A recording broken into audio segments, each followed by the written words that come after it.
اس سبق میں آپ پڑھیں گے تاریخ چھتاری کے بارے میں۔ تاریخ چھتاری 1 اکتوبر 1954 کو ضلع بلند شہر کے چھتاری قصبے میں پیدا ہوئے۔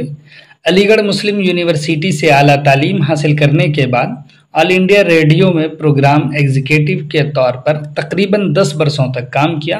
1993 میں علی گڑھ مسلم یونیورسٹی کے شعبہ اردو سے وابستہ ہوئے، جہاں اب پروفیسر ہیں۔ جدید افسانہ یعنی اردو ہندی ان کی تحقیقی کتاب ہے۔ 2001 میں باغ کا دروازہ عنوان سے ان کے 19 افسانوں کا پہلا مجموعہ شائع ہوا۔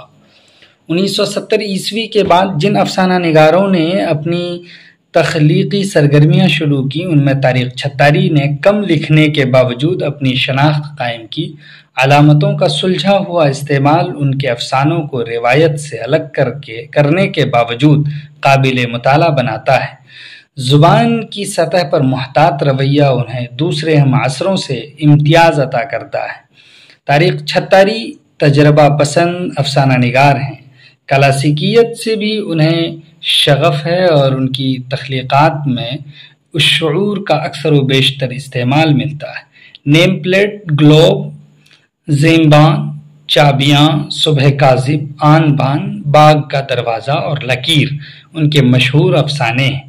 فکشن کے تعلق سے ان کے متفرق مضامین توجہ کے ساتھ پڑھے جاتے ہیں۔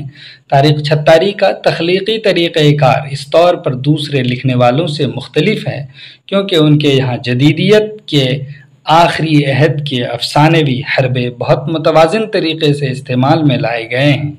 ان کے ہر افسانے میں استعاراتی زبان روایتی بیانیہ کی طرف ضرور بڑھتی ہوئی دکھائی دیتی ہے، لیکن وہ شفاف بیانیہ میں تبدیل نہیں ہوتی۔ ان کے افسانوی موضوعات مختلف النوع ہیں، دیہی سماج کے مسائل ہوں یا شہری زندگی کے عتابات یا اقوام عالم کی ابتری، وہ ہر جگہ احتیاط کے ساتھ بہترین تجزیاتی ذہن کا استعمال کرتے ہوئے اپنے نتائج اخذ کرتے ہیں۔ ان کا سیاسی اور سماجی شعور نہایت بالیدہ ہے اور اس کا سلیقے کے ساتھ افسانوں میں استعمال ملتا ہے۔